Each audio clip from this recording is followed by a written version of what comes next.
I love you সিনেমায় দেবের সঙ্গে জুটি বেঁধে রাতারাতি পরিচিতি লাভ করেন পায়েল সরকার। এরপর একে একে কাজ করেন আরও বেশ কিছু ব্যবসা সফল সিনেমায়। দীর্ঘ ২০ বছরের ক্যারিয়ারে নায়িকার বয়সও পৌঁছেছে প্রায় ৪১-এর কোঠায়। তবে এখনো বিয়ের পিঁড়িতে বসেনি এই অভিনেত্রী।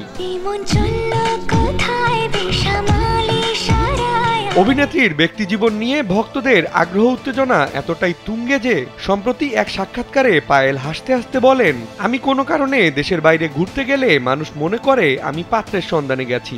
এ বিষয়ে খোলসা করে তিনি বলেন, আমি আমেরিকায় একটা পুরস্কার নিতে গিয়ে সামাজিক যোগাযোগ মাধ্যমে কিছু ছবি পোস্ট করেছিলাম। সেই ছবি দেখার পর অনেকেই বলা শুরু করলো আমি নাকি পাত্র খুঁজতে আমেরিকায় গিয়েছি, অথচ ছবিটা নিয়ে কেউ কথা বলল না।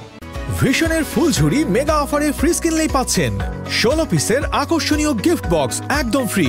তাই মনে হয় অভিনেত্রীর কাজের তুলনায় ব্যক্তিগত জীবন নিয়েই মানুষের আগ্রহ বেশি। সেদিক থেকে দেখলে বাঙালির আধুনিক উন্মুক্ত চিন্তাধারাটা কোথাও যেন হারিয়ে গেছে বলে আমার মনে হয়।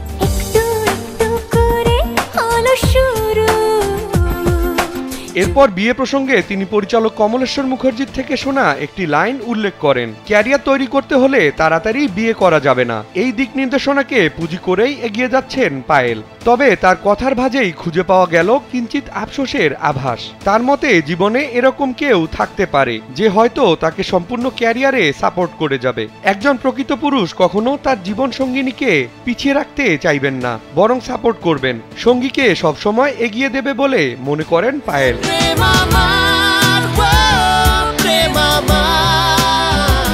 গত বছরের মাঝামাঝি সময়ে টালিপাড়ায় গুঞ্জন রটেছিল যে একজন প্রবাসীকে বিয়ে করতে যাচ্ছেন পায়েল। তবে এই খবর উড়িয়ে দিয়ে এই অভিনেত্রী স্পষ্ট করে জানান, কখনো বিয়ে করলেও তিনি কোনো প্রবাসীকে বিয়ে করবেন না, বরং কলকাতার কোনো ছেলেকেই বিয়ে করবেন তিনি। বিনোদন ডেস্ক, কালবেলা।